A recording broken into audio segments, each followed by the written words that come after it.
आदरणीय बुजुर्गों, भाइयों, बहनों, नौजवान साथियों और प्यारे बच्चों, आज राष्ट्र अपनी आज़ादी का अमृत महोत्सव हर्षोल्लास से मना रहा है। इस पावन दिवस पर मैं आप सबको बहुत बहुत बधाई देता हूँ।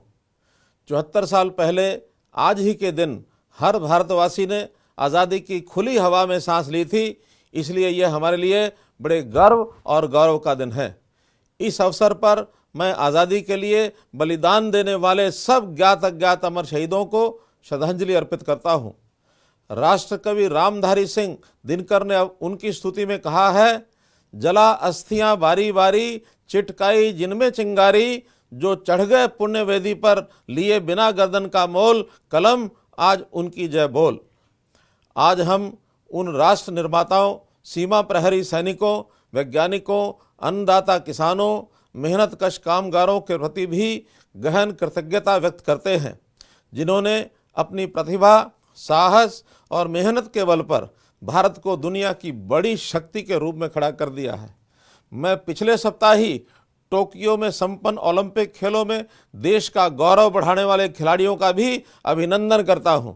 हमें गर्व है कि इन खेलों में हरियाणा के 30 खिलाड़ियों ने देश का प्रतिनिधित्व किया और देश को मिले 7 में से 3 पदक जीते हैं।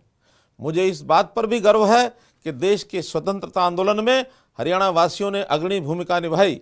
सन 1857 में प्रथम स्वतंत्रता संग्राम तो अंबाला छावनी से शुरू हुआ था।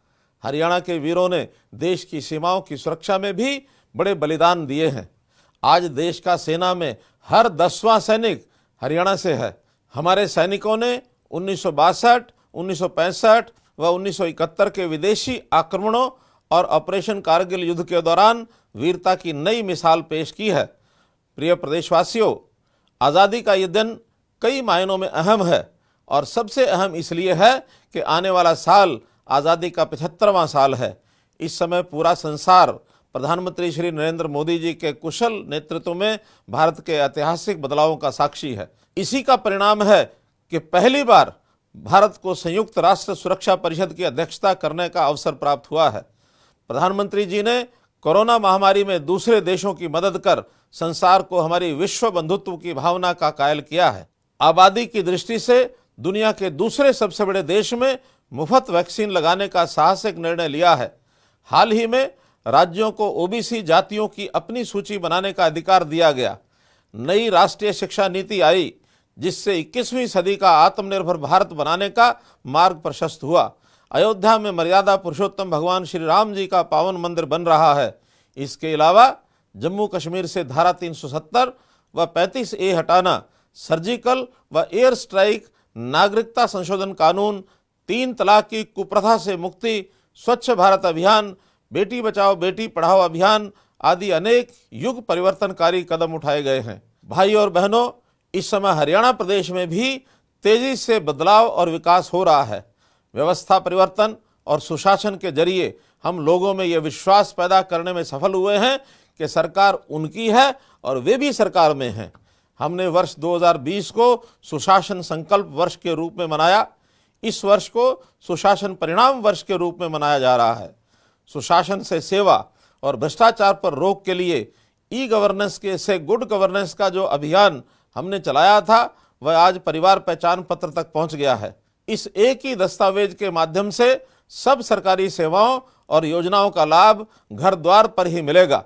लोगों को कार्यालयों के चक्कर नहीं काटने पड़ेंगे। किसी भी संकट के समय हर नागरिक की समय पर मदद के लिए डायल 112 सेवा शुरू की है। हमने प्रदेश की विकास गति को तेजी प्रदान की है, जिसकी नीति आयोग ने भी सराहना की है। आयोग की रिपोर्ट के अनुसार सतत विकास लक्ष्यों में सबसे तेज तरक्की के मामले में हरियाणा देश में पहले स्थान पर है। प्रिय प्रदेशवासियों, किसानों की समृद्धि के बिना प्रदेश में खुशहाली नहीं आ सकती। इसलिए हम किसानों को प्रोत्साहित करने के लिए विभिन्न नगद लाभ भी प्रदान कर रहे हैं। हाल ही में हमने कृषि भूमि के आदान प्रदान में किसानों को राहत देते हुए स्टाम्प शुल्क में छूट दी है। अतः प्रति डीड केवल 5,000 रुपये का शुल्क ही लिया जाएगा। पहले इस पर 7% रजिस्ट्रेशन शुल्क लगता था। प्रदेश में किसान उत्पादक संगठनों FPO के जरिए किसानों की अपनी पैदावार सरलता से बेचने में मदद प्रदान की जा रही है।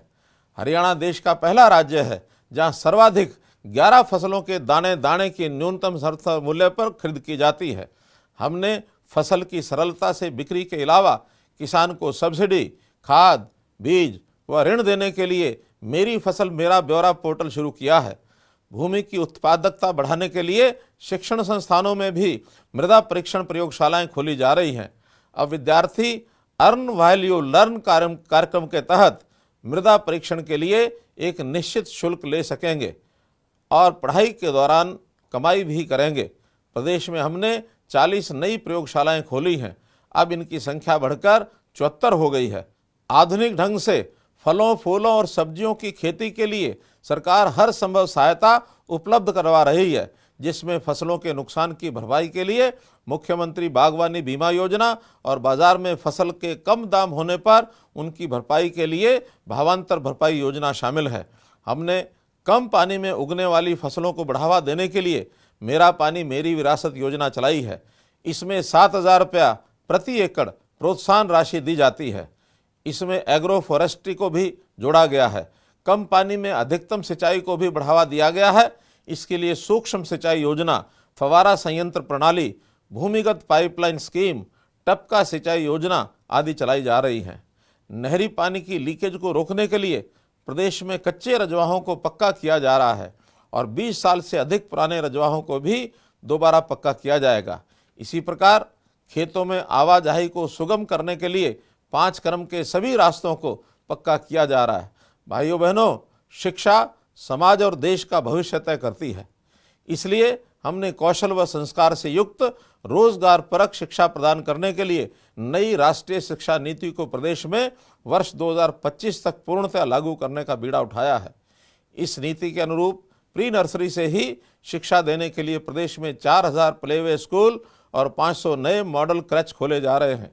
प्रदेश में ऐसे शिक्षण संस्थान तैयार किए जा रहे हैं जिनमें केजी से पीजी कक्षा तक की शिक्षा एक ही छत के नीचे मिलेगी। प्राइवेट स्कूलों की तर्ज पर सुविधाएं देने के लिए 113 नए संस्कृति मॉडल स्कूल खोले गए हैं। हम जानते हैं कि प्रधानमंत्री श्री नरेंद्र मोदी जी ने आत्मनिर्भर भारत का जो नारा दिया है वह कौशल के जरिए ही साकार हो सकता है। इसलिए हमने स्कूल से लेकर विश्वविद्यालय तक की शिक्षा को कौशल के साथ जोड़ा है। विद्यार्थियों को प्रतियोगी परीक्षाओं के लिए तैयार करने के लिए हमने सुपर 100 प्रोग्राम शुरू किया है। इसके तहत कोचिंग पाने वाले विद्यार्थी IIT मेंस और नीट जैसी राष्ट्रीय स्तर की परीक्षाओं में मेरिट में स्थान प्राप्त कर रहे हैं। भाइयों बहनों, हमारे युवाओं की खेलों में उपलब्धियों का जिक्र होते ही हमारा सीना गर्व से चौड़ा हो जाता है। हरियाणा के खिलाड़ियों ने ओलंपिक, कॉमनवेल्थ, एशियाई खेलों और अन्य अंतर्राष्ट्रीय प्रतियोगिताओं में पदक जीतकर अपनी शारीरिक दक्षता और मानसिक दृढ़ता का लोहा मनवाया है। टोक्यो ओलंपिक में नीरज चोपड़ा ने स्वर्ण पदक, पहलवान रवि दहिया ने रजत और बजरंग पूनिया ने कांस्य पदक जीतकर देश व प्रदेश का नाम रोशन किया है। हॉकी में कांस्य पदक जीतने वाली टीम में हमारे 2 खिलाड़ी सुरेंद्र कुमार और सुमित कुमार शामिल हैं। महिला हॉकी टीम में तो 9 खिलाड़ी हरियाणा के हैं, जिन्होंने अपने दमखम और कौशल से सबका मन जीता है। हरियाणा देश का पहला राज्य है जो पदक जीतने वाले खिलाड़ियों को पुरस्कार स्वरूप सर्वाधिक 6 करोड़ रुपए नगद राशि देता है। इसी प्रकार हरियाणा ने ही देश में पहली बार ओलंपिक की तैयारी के लिए 5 लाख रुपए की प्रोत्साहन राशि एडवांस देने का प्रावधान किया है। प्रिय प्रदेशवासियों, हम महिलाओं को सुरक्षा के साथ साथ उन्हें आर्थिक व सामाजिक रूप से सशक्त करने के लिए प्रतिबद्ध हैं। भाइयों व बहनों, हमने स्वस्थ हरियाणा बनाने की दिशा में आगे बढ़ते हुए चिकित्सा सुविधाओं का विस्तार किया है, जिससे हम कोविड-19 महामारी से लड़ने में सफल रहे हैं। इसकी दूसरी लहर में हमने ऑक्सीजन की पर्याप्त व्यवस्था की और मरीजों के घर द्वार पर भी ऑक्सीजन पहुंचाई। अब प्रदेश में 50 बिस्तरों से अधिक के सभी अस्पतालों में PS से ऑक्सीजन प्लांट लगाया जाना अनिवार्य किया गया है। इस महामारी की तीसरी लहर की आशंका को देखते हुए हमने इससे निपटने के सभी प्रबंध किए हैं। भाइयों बहनों, बिजली विकास का आधार बन चुकी है, इसलिए हम सभी श्रेणियों के उपभोक्ताओं को पर्याप्त बिजली उपलब्ध करवा रहे हैं। मुझे ये बताते हुए बड़ी खुशी हो रही है कि हमारा गांव जगमग गांव योजना के तहत प्रदेश के लगभग 77% यानी कि 5,309 गाँव में 24 घंटे बिजली दी जा रही है। हाल ही में हमने बिजली की दरें 37 पैसे प्रति यूनिट कम की हैं। इससे पहले वर्ष 2019 में हम बिजली के बिल आधे कर चुके हैं। प्रिय प्रदेशवासियों, आप जानते हैं कि कृषि के साथ साथ उद्योग भी हमारी अर्थव्यवस्था का मूल आधार है। रोजगार सृजन में भी उद्योगों की अहम भूमिका होती है। हमने आर्थिक विकास एवं रोजगार के अवसर उपलब्ध करवाने के लिए हरियाणा उद्यम एवं रोजगार नीति 2020 लागू की है। इस नीति का लक्ष्य 5 लाख नई नौकरियों का सृजन करना, 1 लाख करोड़ रुपए से अधिक का निवेश तथा निर्यात को दुगना करना है। भाइयों बहनों, ये ऐसे कुछ नए परिवर्तन हैं जो भविष्य में हरियाणा प्रदेश को एक अति विकसित राज्य बनाने में महत्वपूर्ण भूमिका निभाएंगे। मुझे पूरा विश्वास है कि इनसे हरियाणा सभी क्षेत्रों में अग्रणी राज्य बनेगा। आइए आज आज़ादी के अमृत महोत्सव पर हम अपनी महान सांस्कृतिक परंपराओं और उच्च नैतिक मूल्यों पर चलते हुए देश व प्रदेश को अधिक स्वच्छ, स्वस्थ, समृद्ध, सशक्त व विकसित बनाने के लिए कठोर परिश्रम करने का संकल्प दोहराएं। अंत में मैं आप सबको आज़ादी के अमृत महोत्सव की पुनः शुभकामनाएं देता हूं। मैं पूर्व प्रधानमंत्री भारत रत्न स्वर्गीय अटल बिहारी वाजपेयी जी की कविता की पंक्तियों से अपने संबोधन को विराम दूंगा। ये कविता चुनौतियों से निपटने व प्रगति के पथ पर आगे बढ़ने के लिए प्रेरित करती है। बाधाएं आती हैं आए, घिरे प्रलय की घोर घटाएं, पांव के नीचे अंगारे, सिर पर बरसे यदि ज्वालाएं, निज हाथों में हंसते हंसते आग लगाकर जलना होगा, कदम मिलाकर चलना होगा। मेरे साथ मिलकर 3 बार बोलें, जय हिंद, जय हिंद, जय हिंद, जय हिंद, जय हिंद।